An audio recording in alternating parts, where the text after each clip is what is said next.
Hello, everyone. Welcome to tonight's Metro DC EDS and HSD support group meeting. Tonight, we will be having an EDS Boot Camp with Kendra Neilsen Myles, which is targeted toward people who are newly diagnosed. Thank you for joining us. Danielle and I talked about how there was this need for new people or newly diagnosed to kind of get resources. And so I suggested something like this EDS boot camp that I did. And I said we talked about resources, but we also talked about just the basics of just what is hypermobility, what is EDS, what is these things and the comorbidities that we hear about. And one of the things that I have found over the years, and it still is true, is that it's amazing how much people don't understand. And I will tell you wholeheartedly, there's a lot we still don't understand in research. And there could be something that was published yesterday that maybe I'm not aware of. But in terms of just understanding what hypermobility is and what it's not, and whether or not it means that you have a condition or not, or whether it all is under the EDS umbrella, there's a lot of misunderstandings and misconceptions, and rightfully so, because it is confusing and it's very, very overwhelming. So that was kind of why we wanted to just kind of go over this topic, is to meet the needs of the newly diagnosed people or the newer people to the group, but also maybe those that have been there that maybe just still have questions. And maybe, when you're first going through this, and hopefully somebody will take out my dogs, is that you kind of almost can't get into the nitty-gritty of the science. You're just trying to find resources. You just need help, right? But sometimes that help now, in terms of when I work with people or people ask me, I always ask a few clarifying questions, because not all help is the same in terms of resources or where I send people or what they need. And sometimes they just need somebody to go to PT for. Sometimes they really need genetic testing. It all differs, but a lot of times that is based upon their understanding at that present time of kind of what all this is and is not. And when they're looking for resources, sometimes they just are a little too overwhelmed in terms of just trying to understand the nuances of it. And it can be really, really confusing. So I will say, like Danielle said, that, if you have questions, put it in the chat or raise your hand. So we'll start with just the basics, and anybody is welcome to say something, but on just a fundamental level, like we all hear because of EDS, but there are hundreds of connective tissue disorders, genetic connective tissue disorders, and connective tissue diseases, which are different and can be overlapped, that are related to hypermobility. So not all hypermobility means EDS or a type of EDS. It could also be another connective tissue disorder that doesn't have the hallmark symptom being hypermobility, if that makes sense. So you can also have hypermobility, but it doesn't necessarily mean you have a condition or a syndrome. And the way that is differentiated is, like, there could be people that have, hypermobile joints. Maybe they're not hypermobile in all different joints, but they don't have systemic effects, that the multi-systemic comorbid issues. There's also physical presentation and signs and symptoms that you can present physically, as in terms of how your body and skeleton form, that can indicate certain types of EDS or also are just certain manifestations of just the biomechanical form of being a hypermobile person. And I'll explain that in just a minute. So there are certain connective tissue disorders, even under the EDS umbrella, that have certain signs and symptoms physically that are different from each other, but that indicate more of one type than another. There are also overlapping symptoms that are kind of found in a lot of, or associated with connective tissue disorders, and specifically EDS. From what I'm currently, as of current research that I'm aware of, is that one of the things that is the most common, the hallmark symptoms, signs and symptoms for all types of EDS, and there are 14 plus types, and even ones that have not been named yet, is that EDS is an umbrella of connective tissue disorders associated with collagen mutations. And collagen, there's many types of collagen, right? There's probably 12 plus different types of collagen in the body, and where they are and what is actually mutated depends on how it impacts your body. And I'm not a geneticist, we've had other speakers that have gone into it a little bit more. If you're interested, we can share the link of, like, Courtney Gessler, who is doing the research down at South Carolina. She did a great overview kind of the, more of the genetics part of it. But So there's signs and symptoms, and I'm trying to remember what I was saying. So I'm going back. It's my brain fog. Y'all have brain fog because that's what happens. So there's certain signs and symptoms, but under the EDS umbrella, the key manifestations are hypermobility, kind of more generalized hypermobility in, overtly. And again, hypermobility is not the same as flexibility. It's not one and the same. They are different, and a lot of people confuse them. Somebody that is super, super flexible, a lot of times has hypermobility. So, but flexibility and hypermobility are not one and the same. But types of EDS under the EDS umbrella, the biggest hallmark signs and symptoms of just kind of classic for EDS is this hypermobile joints, and also skin manifestations, from what I understand. That was the latest research. Now, vascular EDS is very different. Periodontal EDS, there's just different types, and they have their own specific signs and symptoms that are classic to those types of EDS, that are based upon how the type of collagen that is mutated affects the interior of the body. But we'll go back, most importantly, about what is hypermobility. So outside of just Ehlers-Danlos syndromes and the 14 plus types, and then also the different types of heritable connective tissue disorders that somebody could have when they actually have a genetic test that looks like EDS, but when they have a genetic test, they actually have a different type of connective tissue disorder that looks like EDS. Again, there's a lot of overlaps, but genetically it is a different mutation. It's classified under a different umbrella. It doesn't necessarily mean it doesn't affect you or impact you or deserve the same kind of care, but it just is classified differently based upon the mutation and how it impacts the body. But hypermobility itself is just a biomechanical skeletal manifestation of the body, if that makes sense. It's not indicative of specifically having a syndrome. It's a physical form of the body. So there's also different types of hypermobility in terms of classifications. So you might have heard terms like historical. A lot of times people could have been more hypermobile, more flexible when they were younger, but they're not so when they're older. There's also the generalized joint hypermobility is where that's where the Baton score comes in, and you have, hypermobility in a certain, amount of joints, but that tool is just an assessment. It's not a test. It doesn't mean that you have one thing or another. It's just strictly an assessment. It leaves out a lot of joints, obviously, that we all know we could have problems, and that could be hypermobile, like our neck, our ankles, just different things like that. So it's just strictly an assessment. But generalized joint hypermobility means you have more physical manifestations of hypermobility in more joints in the body than just your small joints or just one big joint. And what I mean by that is that your small joints are like your fingers. And so somebody could be very flexible in their finger and their fingertips, but maybe don't have hypermobility in their spine, or they don't have it in their neck, or they don't have it in their knees. They don't have it in those big joints.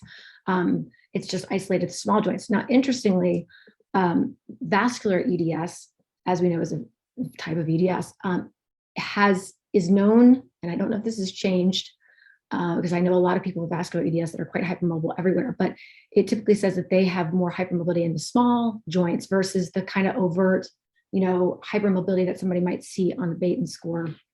And again, like I said, one of the types of hypermobility is historical, where they look back and you were hypermobile before, but you don't necessarily, your grade on the terms of the Baton score is less. So you actually are more stiff now. But stiff doesn't mean that you're not hypermobile. Stiff just means that you have less flexibility and your muscles are probably working overtime. So that's also really important, is that you can have hypermobility without being flexible, if that makes sense. Sorry, my discs keep injecting.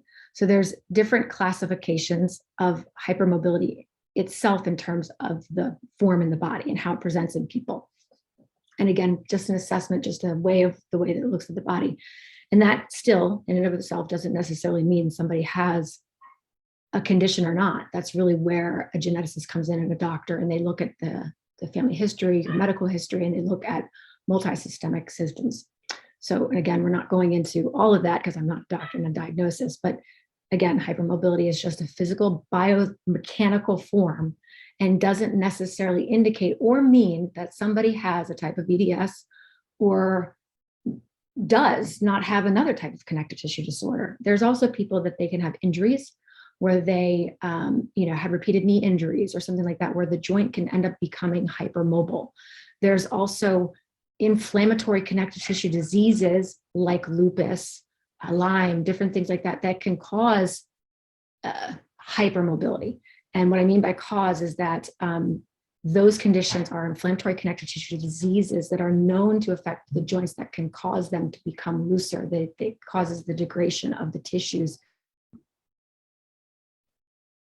Question: what kind of doctor can definitively diagnose EDS? My GP and rheumatologist both said I have a hypermobility syndrome, possibly hypermobile EDS. The diagnosis code on my bill was hypermobility spectrum disorder. Maybe it doesn't matter. Looking for. And that's really important because a lot of times, in my personal opinion of just being in this community for so long, is that I think everybody should be genetically tested. That's just my opinion. Whether or not people can pay for it, whether or not insurance would cover it at this point, I don't know where we've come a long way, but I personally think that everybody should eventually be genetically tested, even if they kind of fall more under the hypermobile EDS umbrella or the HSD. I don't think that doesn't warrant, in my personal opinion, I don't believe that doesn't warrant still being tested. And I tell you why. There are so many, we really don't know what everybody has or doesn't have until you have genetic testing.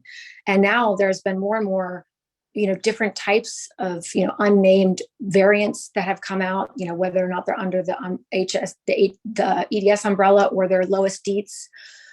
Or like, a friend of mine, Brianna Greenspan, has worked a lot with me with EDS Wellness. When she was genetically tested, she has Nation X EDS and was diagnosed with hypermobile EDS. So ultimately, does it matter? I would argue that it does, but arguably, if you're just trying to get the diagnosis, like the hypermobile EDS diagnosis or the HSD diagnosis, a PT can do it. It doesn't need to be a specialist and geneticist. They can at least rule it out or rule it in to at least know to get you started on the right path to getting help. With that being said, they can also identify, kind of more alarming red flags that really are like, okay, we're not falling under these things. We're falling maybe more under something that really, needs to be genetically tested or go to a specialist, right away to look at something else. And I'm not sure if that quite makes sense, but I think there are a lot more specialists that don't have to be a geneticist that can diagnose HEDS. The EDS Society, when they redid the 2017 criteria for HEDS, and then they brought this hypermobility spectrum disorders term to the table, one of the best benefits was that they have this checklist that people can follow. And a lot of the providers that are EDS providers that a lot of us go to and know are not geneticists. And, but they know enough to do the diagnosis, to, follow the updated one and to at least get you started on the right path.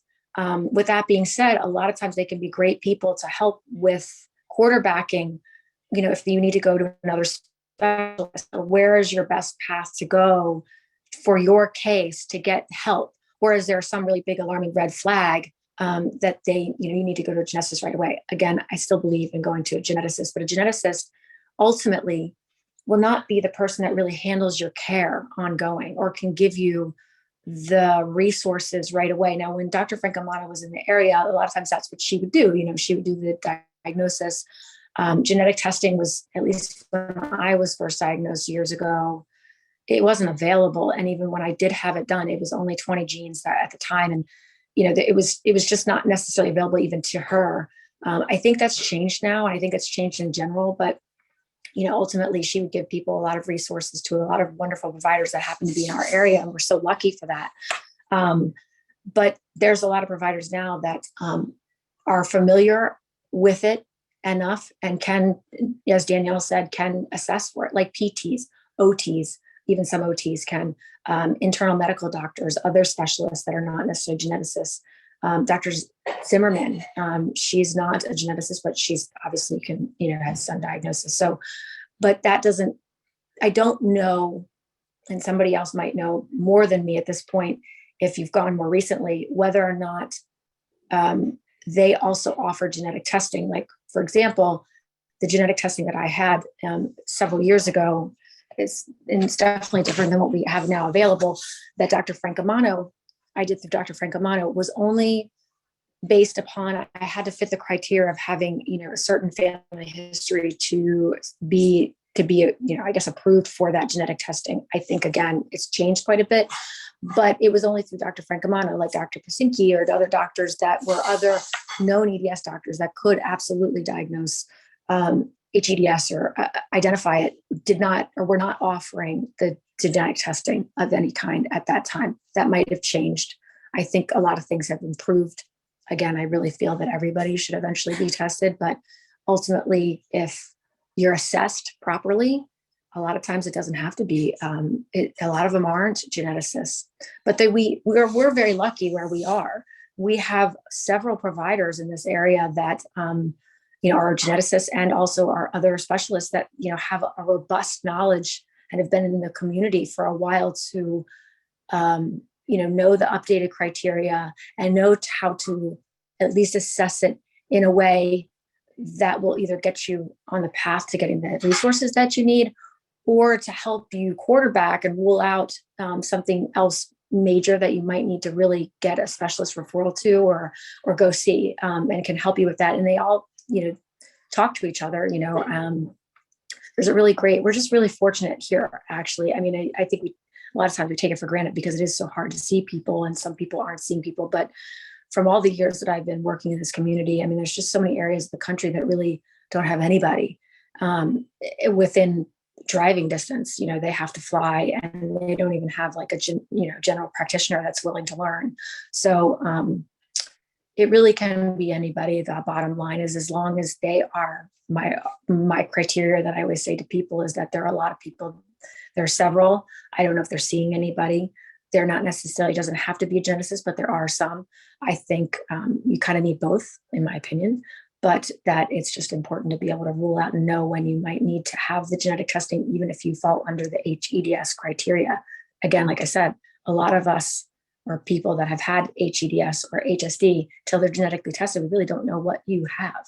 But ultimately, unless there's not a huge red flag for like, a vascular type of connective tissue disorder, what people really need is just the diagnosis enough to get them the resources to start getting care and proper management for their condition and referrals for the comorbid issues.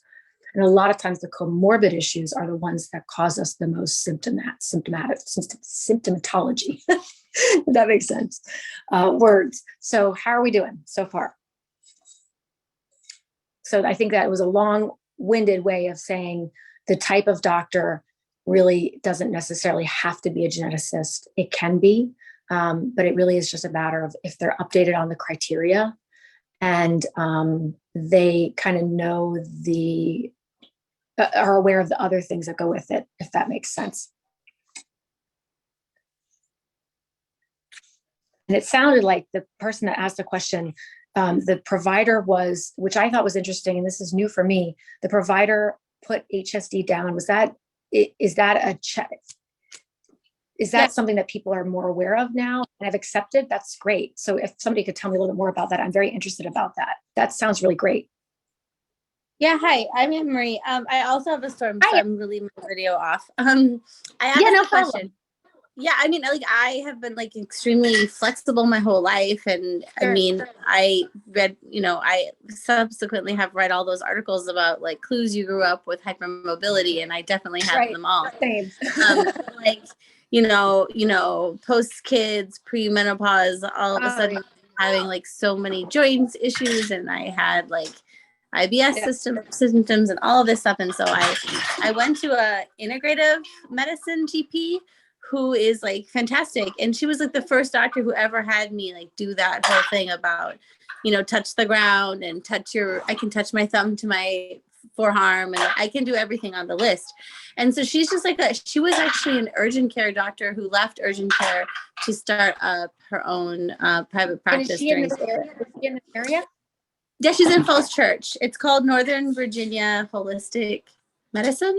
That's really great to hear. So she even was aware of like kind of the nuances between, you know, if you fall under the HEDS criteria or not, and what HSD is. And I think that's really important too, and encouraging for me. I mean, for other people just to have that resource and know that that was your experience. I think that's really great. So Yeah. So where are you now in terms of like?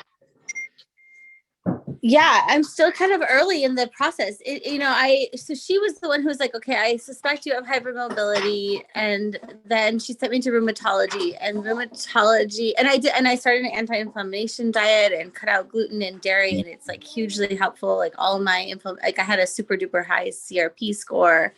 And it's gone down since I cut out gluten and dairy. And there may be multiple things going on with me, but they sent me to rheumatologists, Like and then like all of there's it. just a certain level of just understanding that like even the best doctors there's still much we don't really know yet, and we understand.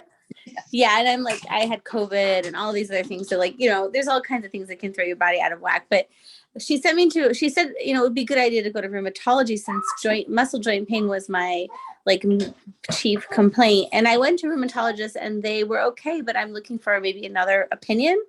Because they diagnosed me with inflammatory arthritis, and also hypermobile spectrum disorder. And where I got the diagnosis code was from the referral to physical therapy. HST diagnosis. Yes, it had a diagnosis code. I knew EDS had it at the time, but that's really great to hear. So you brought up a really good point, because on the criteria, the new criteria for HEDS, there's a very confusing component on it. And it's not something I could draw, but it talks about that if you've been diagnosed with an inflammatory connective tissue disease, like many of us have autoimmune stuff, we might have, if you lupus, or like it says that as the HEDS diagnosis, how does it say? I should pull it up right now, but it says that basically like there's this additional criteria that says that if you've already been diagnosed with a lupus or an RA, like a inflammatory connective tissue disease, you can't have each HEDS as well. However, if you can have both, and that this is where this is confusing. And I think it's changed a lot, because clearly a lot of us have it both, but you had to meet, if you've already been diagnosed with lupus or RA or one of these inflammatory connective tissue diseases, like I know many of my friends have, and then they find EDS later, is that you have to meet these additional criteria under criteria B, which is basically you have really stretchy skin, and something else. And I'm going to pull that up and hopefully maybe screen share it. But it was like they had to, I think they're trying to parse out, because what they're finding is that, and this is probably part of the research, and I know it is that, everything used to be this, genetic heritable connective tissue disorder. But what they're finding is that there's obviously other connective tissue, inflammatory connective tissue diseases and other things that can kind of trigger hypermobility, or the things that really look like EDS, but maybe the mutation or the cause isn't the same as what we think or what we thought, and maybe there's other causes. So I think they're trying to parse that out. And obviously a lot of us have kind of overlaps. Like I can tell you right now, I'm supposed to go to a rheumatologist myself. I already have, Hashimoto's and everything, but my ANA was positive like 3 times in a row, and like kept doubling, and like then met the criteria of a different type of like, I don't know, multi-body speckled something that was like rarer than rare of that. And at that point, Dr. Pazinka was like, okay, you need to see a rheumatologist. And I'm like, but what does this mean? Like, does that mean that, I was more concerned about it. Like, I don't really want another checkbox unless I really need it.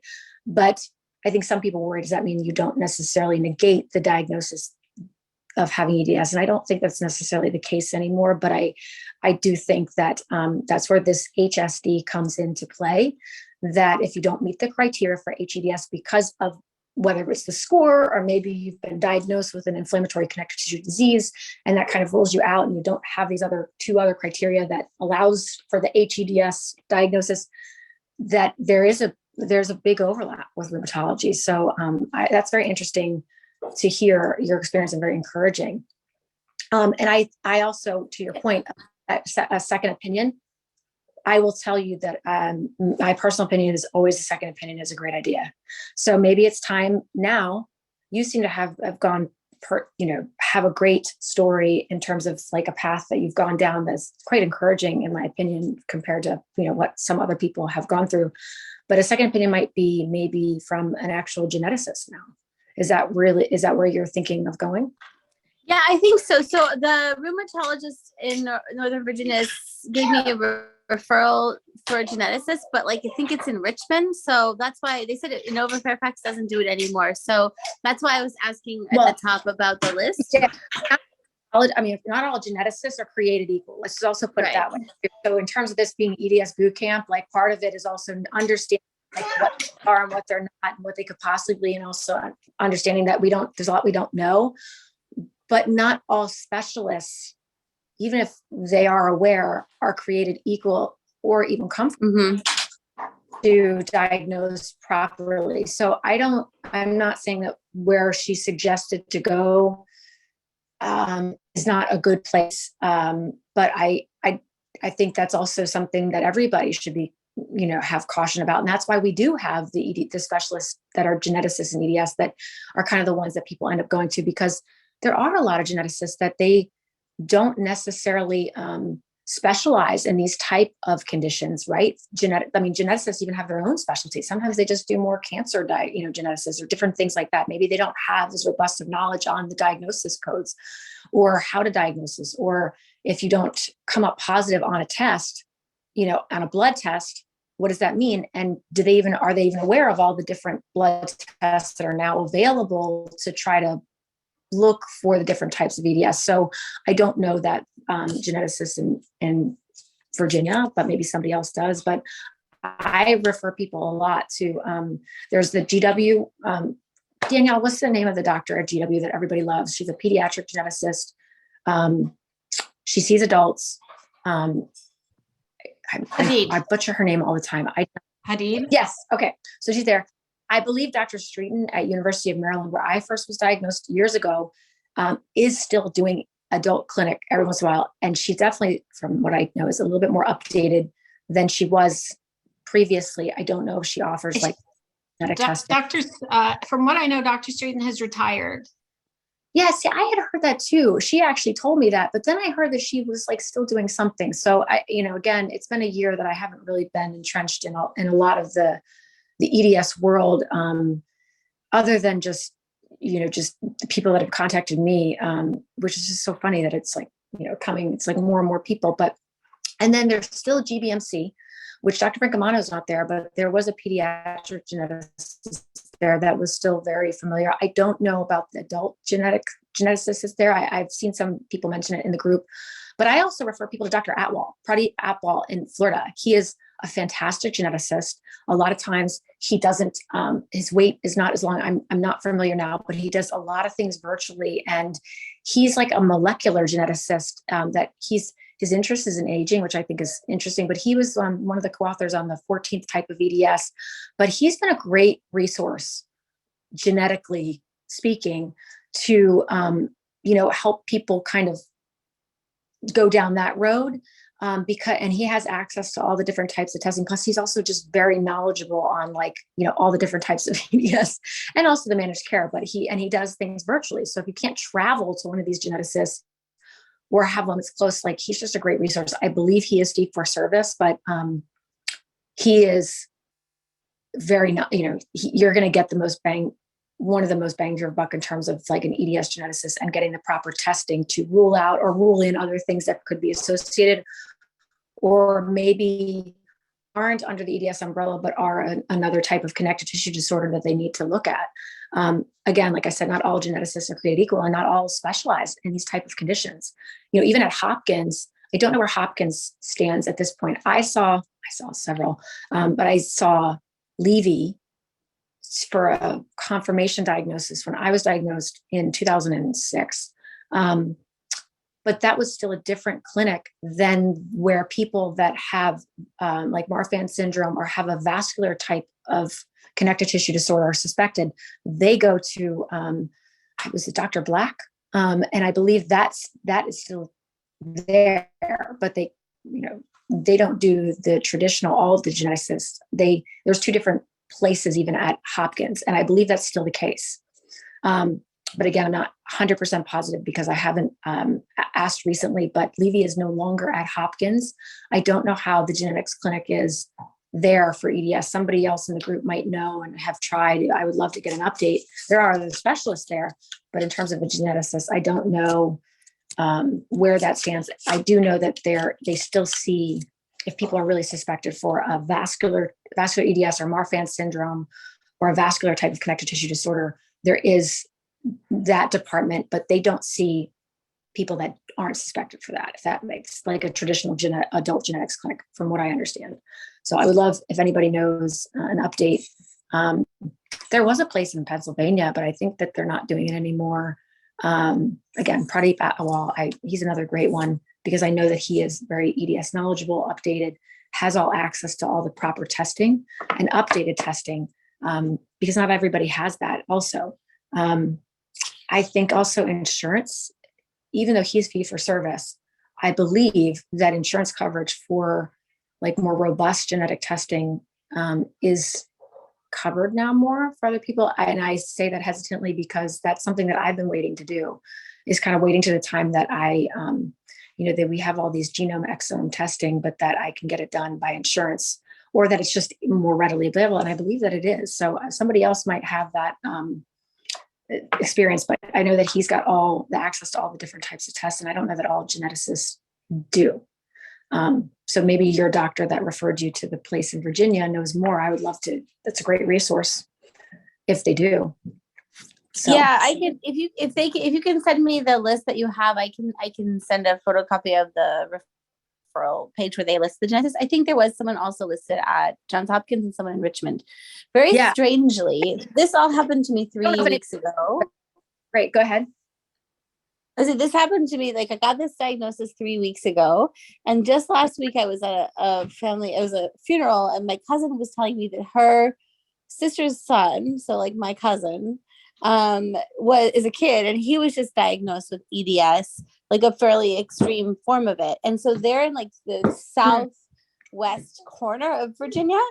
And so they were also referred to geneticists in Richmond, but they're like in the middle of absolutely nowhere trying to get help. And they also think the kid might have Marfan's or something. So, anyway, whatever I take from this, I'm also going to be sharing with her. But then it kind of took me down the road of the family history and where did it come from and all that.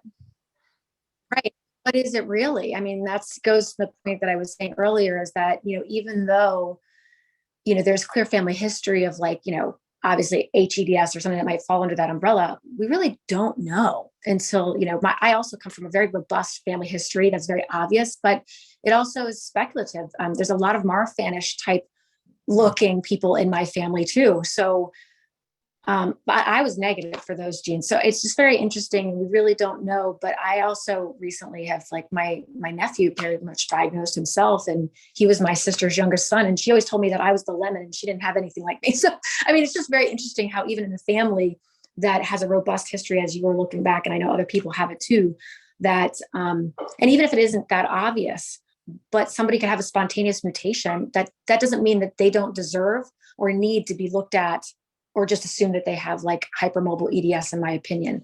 So, but yeah, I'm with you. You're very new to it, but yeah, everything that you said, I think resonates with a lot of what, I was meaning, is that when people are first looking for help, there's like two different types of help, in my opinion. You need the assessment to get you started on the care and to get you managing your life and body and feeling better, and prevention. But I also think that people need to be genetically tested. Now, does everybody recommend that? I'm not a doctor. I don't know. But that's always the two different types of resources that I give people. And I'd be interested if somebody else has any comments. But just knowing that who the geneticists are that are good resources, especially the one in Richmond you mentioned. I'm very curious about that. Because I don't know, Danielle, if you've heard of people going to Richmond, but I think that's great to know. I mean, it's also not as far as other places now. And I think it's great that you had somebody in your family also. That's very interesting that at least their people are becoming more aware of it. And even if they don't have great doctors where they are, they're at least going down the road sooner than a lot of people might have not been years ago, right? So that's really good. But yeah, I think a lot of us have a family history like that too, which again goes to this, idea of this EDS boot camp of just really understanding what is this and what is it not, and what does it mean, and what do we really need when we're going down this journey or starting to go down this rabbit hole, because it is very overwhelming, and there is a lot of misinformation out there. And just because you don't have a family history that looks like somebody with a vascular connective tissue disorder overtly, or you yourself don't necessarily have it, doesn't mean that it is not something that you should consider. But it's also important to understand that, again, not all geneticists are created equal, and not all geneticists will be the people that will do your care, will be the ones that will manage your care, will be your EDS doctor that you go to more frequently than like just the initial diagnosis, right? So that's again why I always recommend a couple of different people too. You need like your care doctor that can kind of do an assessment, and then possibly the geneticist. So I'm very interested in Virginia. And if anybody's interested in Dr. Atwal, I think a couple people in the group have gone to him too, virtually. And there's still Hopkins. I just don't know who the adult geneticist is in that clinic. And the last time I heard, and Danielle, I'm very curious too, I thought I heard and somebody in the group mentioned that they're not the adult genetic clinic, not the vascular EDS and Marfan's are not seeing EDS patients anymore, or not taking new patients at the adult genetics clinic at Hopkins. And I don't know if anybody can comment on that, or if that is an update. I would love to hear, other than Streeton had retired, does anybody else have any more updates in terms of the geneticists that are here locally? I think that would be really helpful. Don't all speak at once. Does anybody have any questions? I was going to say, I don't have any information on the Johns Hopkins, and we are approaching 8:00. So I don't know if you want to keep going on the other boot camp topics that you wanted to go for. Again, feedback from how people are feeling, and if there's information that they need clarified, we didn't go over. I think another important point in hypermobility, and I mentioned earlier in terms of just understanding the biomechanics, is that the physical manifestation of having a hypermobile body can, how do I explain it? So having a physical form, a biomechanical hypermobile body can in and of itself kind of cause physical manifestations like flat feet, certain things that are kind of associated with having a hypermobile skeleton, right? And then there are those things that are also associated with if you have a type of EDS. So you can have hypermobility and have certain things that are kind of indicative of that come from having a hypermobile body frame over time. If that makes sense, it means like it's just how your gait is and how over time your body and skeleton form in terms of movement over time, but that's not necessarily the same as some of the other things that can come from that are more indicative of, like if you have a condition that's a multisystemic condition that is more indicative of a type of EDS. So another example, which I think is really, it's really an important one, is proprioception. So having a hypermobile body frame, like a skeleton frame, it causes this manifestation. You guys have probably heard of proprioception. It's this where you don't really know where your body is in space. So that development and that proprioceptive lack comes from having a hypermobile body frame. But the good news is that if we're aware of that and we help kids early on, and this is even without even having a type of EDS or another heritable connective tissue disorder, if somebody's just hypermobile, if we are aware of this and we help proprioception, and also there's a term called interoception early on, we can actually kind of change the trajectory of the way that our skeleton over time manifests because of having hypermobility.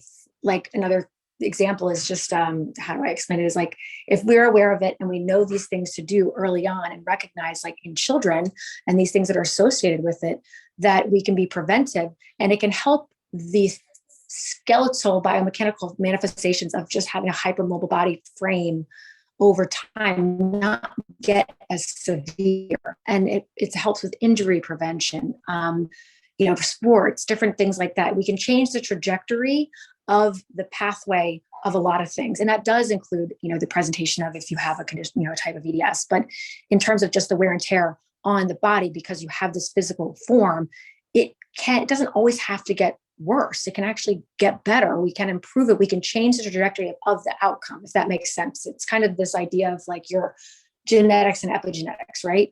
And one of those big epigenetic things is the fact that proprioception really has a big part of the way that the body, hypermobile body, develops over time. And for me, I think that's probably one of the most fascinating research components, because it also changes the development of the brain. So when you have a hypermobile body frame, because everything's connected, right? Your body and your brain give impact. They talk to each other, right? It also develops not only where your sense of where you are in space, but it also develops your sense of self, like who you are in your brain and where you are in the world. And if you can impact that early on, it changes just your, not just, the wear and tear on your body, what's the word? It's like, it also impacts the psychological development of self. Without getting too nuancy and sciencey, it's fascinating because it's very related and interrelated. And to me, I think it's probably one of the most inciting and impactful components of all this, because I think it makes a lot of sense of why things have gotten more severe for people, but how we can also change that. It kind of directly looks at not just our genetics, but the impact of our lifestyles and just society, and how that is impacting the overall development and long-term trajectory of people like us, right? So how great is it to have something that we could possibly, be more aware of and help change the trajectory long-term. And that really does, it not only impacts your, long-term mobility and functionality, but also just it changes the way that your biomechanical frame develops over time. And I think that's just absolutely how your muscles develop. It's absolutely fascinating without going into the whole sciencey thing. But I know for sure that if my parents had been aware and knew this link and had done more, it would have changed a lot of my personal development, because growing up with a lack of proprioception and not really knowing where you are in space and how to affect it, it was not something that, it was like a weakness. And it was something that I remember my dad getting very frustrated because I was clumsy and, we didn't understand these things. And I had eye issues and I couldn't see balls. And it really impacted me as a human being and as a kid, in the gym, not being, picked at the dodgeball, because it really played an impact on me. But I always felt that was just genetics and that was just how it was. And you can't change that. You can't do anything to help prevent that or make it better, but you can. And I think that's really great. So I think there's a lot of really great news and a lot of really great resources, but I think there's a lot of stuff that, obviously we don't know yet. But I think the most important thing is to remember that there's hypermobility and there's things that we can do in terms of our lifestyle and the shoes that we wear and how we hold our bodies and how we learn to control our bodies and how that impacts us from the very beginning. But that's also, it does overlap with if you have a type of EDS, but from just the very beginning, there are things that we can just fundamentally do when you have a hypermobile body frame or a predisposition for that we can do to really helps to change the trajectory of our lives and our physical manifestations and ultimately our long-term functionality and mobility. And it's really important for kids. And I have 3 kids, so and they're all hypermobile to some extent. So it's been very fascinating to see that. But then there are all the other issues with the comorbid conditions that go along with that. So I'm sure people have talked about that. That would probably be the last thing, is that understanding that the comorbid conditions, there are some that seem to go hand in hand and that are really overlap with EDS. And one of them is dysautonomia, or POTS is a type of dysautonomia. Gastrointestinal issues, functional GI disorders, they call it, specifically like gastroparesis. We now have a lot of information on autism and the link to hyper EDS. So there are a lot of comorbid issues that come with it, and understanding how that all plays a role. Mast cell issues, mast cell activation syndrome, which is my other wheelhouse, also plays a role. And actually, when you start going down that rabbit hole, it seems to link everything. You're like, well, which chicken comes first? Like, which comes first? It's quite fascinating. There's just a lot that we really don't know. But there's definitely an interplay and definitely a link. But that doesn't necessarily mean it will be the same trajectory for everybody. And it doesn't mean that there aren't things that we can do, like I said, in terms of just managing a hypermobile body frame to actually impact the trajectory of not only how we are long term, but also the trajectory of the presentation, signs, and symptoms of those comorbid conditions, whether or not helping them not get so bad or come up, or also helping heal them. And I mean by heal doesn't necessarily mean it will go away, but also make them better. Your nervous system is very connected. I'm getting another thunderstorm.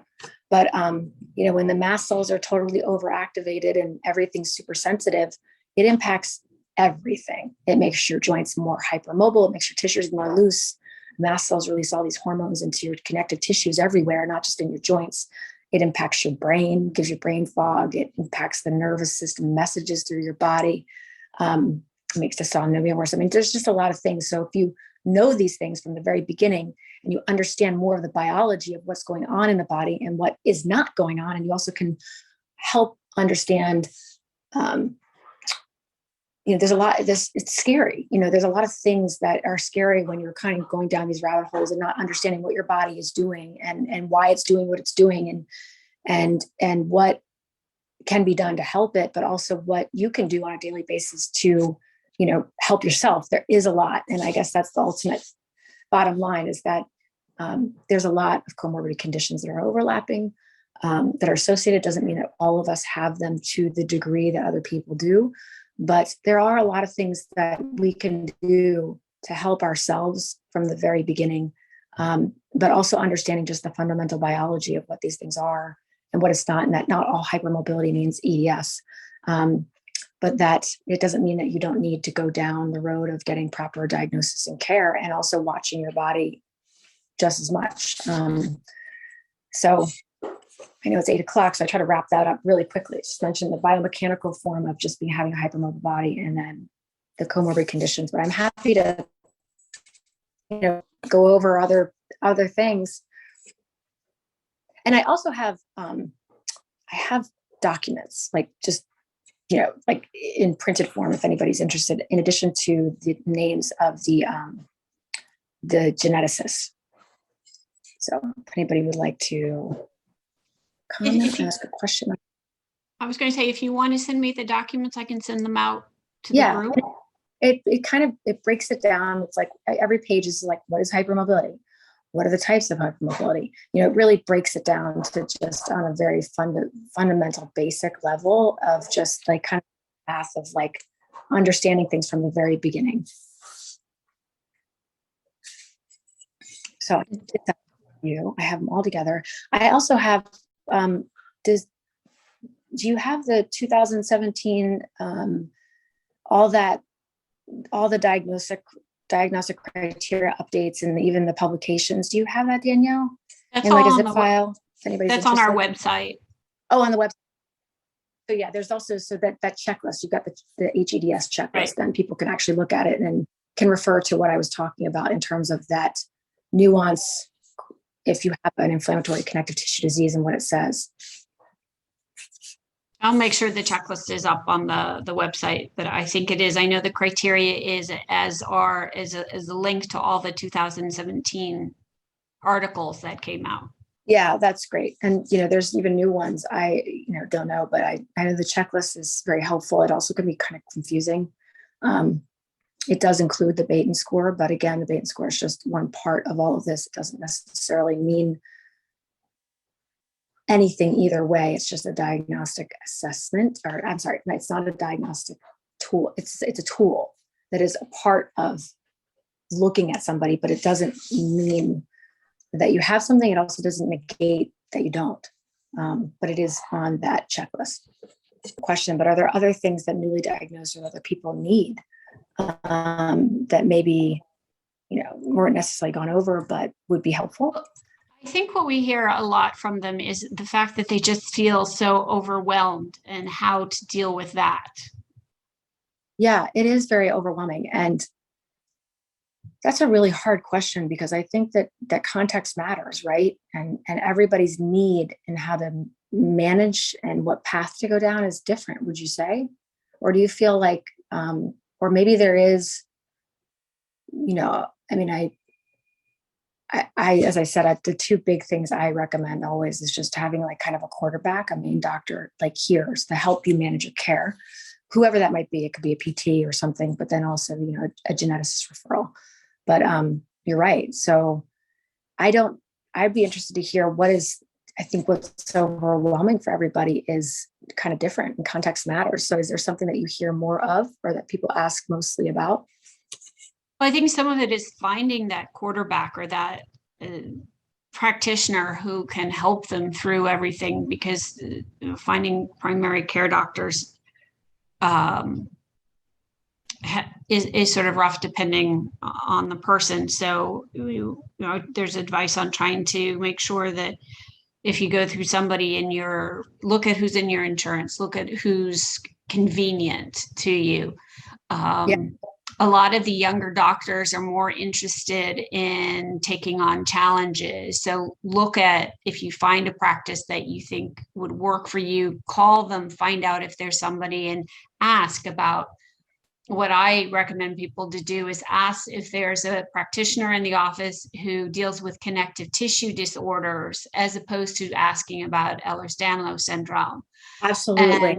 And then from there, asked to talk to office managers. I found somebody who was interested in elderly and chronic health issues, and she had some EDS patients. So it takes some time to do that. The other advice that I always try to give that's hard to do is to find a good therapist.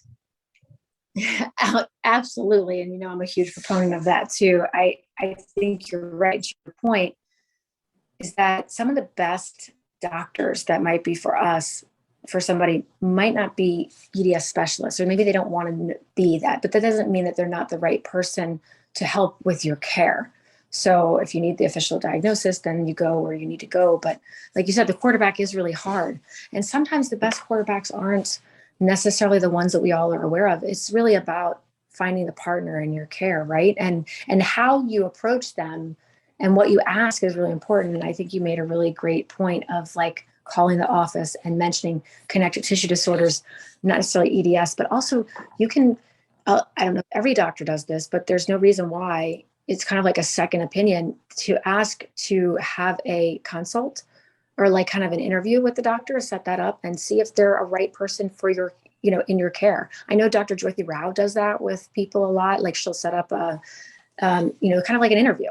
Like you interview if you have a new baby. A lot of times you interview pediatricians. Like it's similar to what you just said about calling the office and finding out. And I think it is important to understand the ways to ask certain things, and also things to kind of avoid, because some people get gun shy of some doctors that are really great. That might be a great place for somebody to go, might be gun shy because of, experience they had with, they don't want to become the EDS specialist, but that doesn't necessarily mean they're not the right doctor to help you manage your care or be your quarterback. So I like that you mentioned calling and asking and talking about like connective tissue disorders. And I think that I know you probably feel the same way, that who that person is, that could be kind of anybody. I mean, it could be a PT, it could be a functional medical doctor, it could be an allergist, it could be any specialist. That it's really about whether or not they're willing to help you kind of walk that journey and be that person. But calling the office, also asking if you can do an interview, essentially. Right. And I would say, it's taken me 2 or 3 people to go meet and see how you feel with them, and see if there's some sort of rapport. And there are some people I've seen who I've just like, this is not the person for me. And, don't feel bad about trying to find somebody who you think you would have a good rapport with. Right.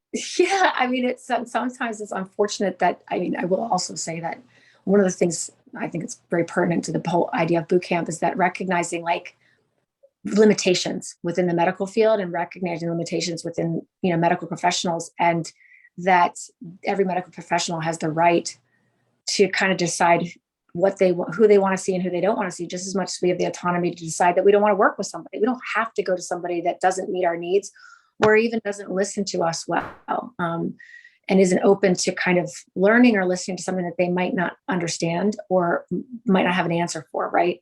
So, and I also think that, I think this is a very important question, and a question that I ask other people is that when you've have this for a long time, and do you also get to the point where you kind of feel like maybe you don't go to the doctor enough because you're like, I don't know, I just get very disheartened sometimes. So, there are the wonderful doctors, but then I also feel bad.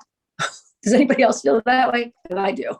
I don't know if you feel that way, Dana. Sometimes I feel like I'm just too much. So why would I even try to go? It's just become really exhausting. Well, and the other issue is to make sure you're actually honest with your doctor about everything, and don't try to not be fully open with them because you're afraid of being labeled or eye rolled or something of that sort. Right. And they can be honest. Not listened to. Or I can't. And if they can't, good for them for being honest, because the last thing any of us want or need, and I think a lot of us have had our own medical frustration and trauma, is that when you finally find somebody that you can work with, whether it's a therapist or a doctor or somebody that you feel understands and gets it all the craziness and all, if they turn their back on you, that's really hard, and I don't mean in a bad way. It could be just that they, you've been with them for a little while, but they just can't handle you anymore. That's really hard. So yeah, being honest is really important, but also understanding that if they're honest and they say, you know what, this is just out of my wheelhouse and I'm not comfortable or feel like I can give you the best care to manage it, like that's okay. We better know upfront before, having a rapport with somebody and feeling that you have at least one person, even if limited, and then knowing just, 4 years down the line or something that they just, can't handle you. Sorry, I was going to say Anne Marie has her hand up. Yeah. If you want to go ahead, and if you had a comment or something you wanted to ask, Anne Marie, go ahead. Yeah, I did. I had a comment in there, something that you were saying, but I don't know if it fits anymore. But so you were saying you feel like you don't go to sometimes you feel like maybe you don't go to the doctor enough. Starting from the beginning, I've had the only doctors I've seen in the past decade have been like for prenatal care or, that's about it. And we were living overseas and now we're back in the US. And so to some degree, it's a little overwhelming to know where to begin. I like the idea of having a quarterback. I think my GP is really helpful, but and then just in full disclosure, my daughter is cancer, and so she's going through her own treatment, and we have lots of specialists on her end as well. So then the concept of how to schedule these appointments and find the people and it's just really overwhelming and sort of where to start. I have a therapist because I had a therapist because of her situation, which is helpful. Thing I always say is that because I wish, I think Danielle would also agree.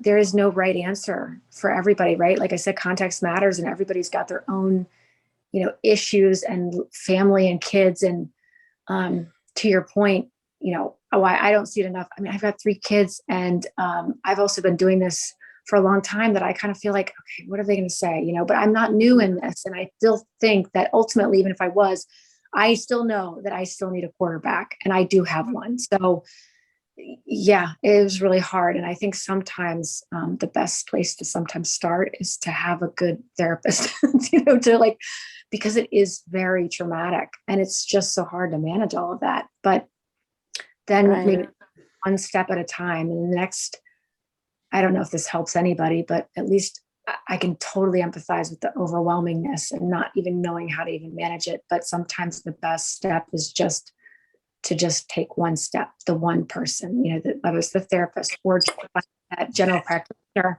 And again, might not be an EDS specialist. What it is it's a team member in your care and somebody that's willing to work with you and will accept you in whatever capacity, but that you also have to recognize their limitations. That if they say, you know what, I'm still your doctor, I will still help you. But if there's something I'm not comfortable with or handling, we might need to seek additional help. And like understanding that they themselves might have their own limitations in terms of how much of all the things that they can manage, right? Or quarterback. So I think that is really important. And I think will go a long way for a lot of us finding that quarterback. That's really important. As long as the expectations all around, it bridges a better relationship dynamic between doctors. I don't know if that's been your experience, but I know that when people are trying to find a quarterback, when I'm talking to them, I say, we all have to manage our expectations. And it's also how you approach them.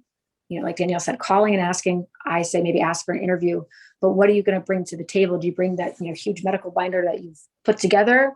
I don't know that I would do that. I would probably just be like, look, this is what I need. Are you willing to walk this journey with me? I need somebody that's going to be my quarterback and help me. I do recognize that there are limitations within your own practice or knowledge. And I'm comfortable with that. We can have open communication. And, they have the right to say that they can't handle it, but you also have the right to say, you know what, you're just not my person. But I think that seems like there's more people out there. And sometimes that quarterback is not necessarily the people that a lot of it goes on the EDS list, right? So, and that could be tiring too. So I don't know, you mentioned that you're here from the States. Where do you live right now in the area? Yeah, we're in Fairfax near Inova. But yeah, we were living overseas until last year. We came back because of my daughter. So, and I feel like to be honest, I think the stress of the past year is what triggered probably a majority of my symptoms, like all the IBS stuff and like all the joint pains and all the anxiety, all of that. Like, it's not like I haven't always had it. I definitely have always had it. But the past year has really pushed it over. Dr. who does mast cell stuff, he says it's not that we're so unlucky to have 100 different diagnoses. It's more likely that there's one underlying kind of cause that is linked to all these different things. And a lot of times it is something, a stressor or hormones in puberty or things like that, that do cascade. And it can be quite overwhelming because all of a sudden you're like, wait a minute, why is all of this happening at one time? And why is my body? And you're right. It absolutely most likely can happen. It's been a story that a lot of people have shared. But that in and of itself is traumatic. Your body, has been a certain way, you've been able to function, but why is it all of a sudden doing this in the middle of the time where you're trying to care for your daughter? Exactly. Yeah. Yeah. I mean, that's definitely exactly what happened. And also I think everyone else, people think, I've always had this really bad luck. But, I think, like you said, something is going on. Like I had Lyme disease. You got the lemon card. Right. Like I had a tick and I had the Lyme, and then I had like dengue fever twice, and I had COVID twice. And so there's has to be a reason why I'm always the one getting sick. So there's something going on there. And now it's sort of all come, at least it's clear to me that I'm not just a very unlucky person. No. That there's something going on. Definitely more supporting you than it was like when I was 16, and my dad would be like, why do you sleep everywhere? And you slept through Europe. And I'm like, I don't know.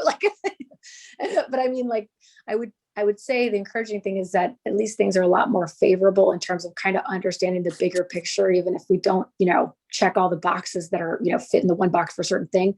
I will say that doesn't make it any less stressful or traumatic or hard.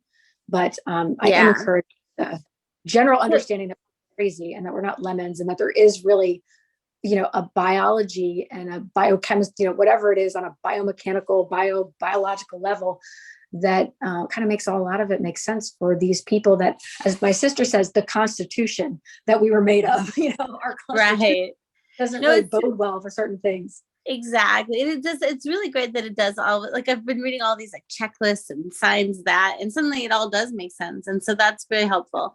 I think, but then I'm also nervous. Like, so the other, and now we're over time and I'm taking up time, but the other thing that happened recently that kind of like led me to the doctor, to this diagnosis, was that like the first step in my sort of like self-care, pain management, all that, was like I started seeing a chiropractor, and like it was helpful, but then something happened when she was like adjusting my arm, and I didn't tell her about the hypermobility, and so she completely like snapped my elbow out of the place, and like I had like the worst tennis elbow for months, and so that's what took me to see the GP, because I had only been seeing them virtually because of the pandemic and stuff. So I actually went to see her in person because my elbow hurt, and that's when we started talking, and she had me do all the checklist for the hypermobility, and now I'm like scared like to go back to a chiropractor or do anything like that. Funny. Well, I mean, I'm not really black and white rule person in terms of any of this stuff, but I mean, there is kind of a hard black and white rule that we shouldn't be manipulated. I know. But with that being said, one of the first people that I ever saw was a chiropractor who understood EDS, and he knew what not to do. And interestingly, this was years ago. He actually said he found out about it because he was the chiropractor for the Redskins, and there was a lot of chiropractors that had EDS. This was years ago. But like, and there's also, chiropractors have, there are different ways, and some of them have been super helpful. But to your point, I mean, there's things that can not go so well. And I would say I'm an example of that, in that I had an osteopath I was seeing who did a few high velocity moves on me, and that ultimately, through a variety of other things, is how I ended up on disability. But I started seeing another osteopath who did more of the gentler manipulation and the muscle energy and the cranial sacral and those types, as opposed to the higher velocity. But the other issue I had with the one who injured me was he wouldn't get me back in to fix the rib he popped out for, say, 3 weeks. And I would say, if that's the case or something like that happens, put your foot down, show up, do whatever you have to do to get whatever was And if wrongly done out, because I still have problems with that rib 16 years later. I mean, ribs are I had one time where I had a rib come out. I swear it literally was like poking out of my shirt, and I was like, literally, it was like, I can't breathe. Oh, my husband, Brian, oh my God. And I literally put it back myself. That was the weirdest thing. But I mean, I didn't really use it until more recently. I think that's also part of this whole boot camp idea, that it's a roller coaster. So, just being prepared and acceptance of just that, even when you're overwhelmed in the beginning and you find some kind of stability or trajectory that seems like, okay, I know what I think this is, that it's up and down, and just understanding and accepting that it is a roller coaster, that you might have to change the trajectory of how you approach the new need or something down the line. I mean, that's personally where I am right now. And it can be quite frustrating because you don't understand. I mean, still after all these years and having diagnosis and working in the community, I mean, there's just still so much that can be quite frustrating and overwhelming. And you don't, even with all that I know and people that I go see, it still can be very overwhelming. And, but that's why the support group is so great. That's why it's also so great to just understand, biology. I love listening to things like the Huberman Lab podcast and things like that talk about not necessarily the EDS, but just biology and research in terms of the body and how we can. I always am a huge proponent of just how we can help ourselves when we have nobody else to help us. And because there's so many of us that can't find that person. It takes time. So what can we do right now? What can you do right now to make one step further? And I just, what that one step is for everybody is a little bit different, but I really feel strongly about that. And sometimes that can be just learning how to calm the nervous system down. There's such a huge interplay with that. And, of course, more and more research now, is aware of that. We're not crazy. There is interplay. There are all these other things. We're not so unlucky to have all these different things. And there really is a big role biologically and biochemically that happens to kind of cascade a lot of these things, especially under stress. And so there's, I always am just a really, really big proponent of what can you do? What's the one thing you can do to help yourself or help your kids when you have nobody or in the search just every day. There's, if anybody's interested in different resources like that, or research into that kind of stuff, I'm happy to share that too, because sometimes it can feel very isolating and overwhelming. And the best step forward can be just sometimes, what can we do right now to just help ourselves, help our body, help us, essentially is what it is. What can I do to help calm my body and my brain, to get oxygen, to be able to think clearly, what can I do? And I know it's so rudimental and it's just so basic, but sometimes it really does come down to that. And it can be just very overwhelming, especially when you're trying to find the doctor. It sounds like you hadn't found a quarterback in Fairfax. And Danielle, I know you live down closer to Virginia, and you haven't found somebody. You're going back to Dr. Pasinki, but what about other people that live in the Virginia area? Are there other people that people have had success finding as like a quarterback or internal medical doctor down there? I would have to ask. I again think it's sort of, as you said, it depends on the person. It depends also on what their primary issue is or complaint is. Medically, on who they want to find. I see Dr. Pasinki overall because of my chronic fatigue. So he has been my doctor for 20 some years. So it's not same. For those, I was going to say, for those who, when I say I'm going back to him, who want to see him, he is still not taking new patients. So I'm using him in a different capacity than I normally had been. Right. And he has his own limitations too, in terms of certain things that he can handle and not too. He's not necessarily, I have a couple of different quarterbacks because they meet different needs, but and sometimes traveling a little bit, I don't know if, people seem to travel a little bit. It ultimately would be great to have somebody locally, but with telemedicine now, that just makes a lot more options. I would be interested to see if anybody. Well, and I think that's one of the beauties of the support group is there are so many people that if you do have somebody you're looking for, and can be, ask the group, post something to the group and see if you can get a response, because generally people are pretty good at that. We will try to update the list, the practitioners list this summer, and put a call out for people who have recommendations. The other thing I'd like to say is that we want, and we're working on trying to find a therapist to continue this sort of discussion for newly diagnosed people, or just generally people who are sort of overwhelmed. You don't have to be newly diagnosed to get overwhelmed with everything. So we are hopefully in the next couple months or so, have somebody for that. And I mentioned Dr. Jyoti Rao. She's not for everybody. She is in Mount Airy, but she does do telemedicine. I think she's a fantastic quarterback. She, again, isn't for everybody.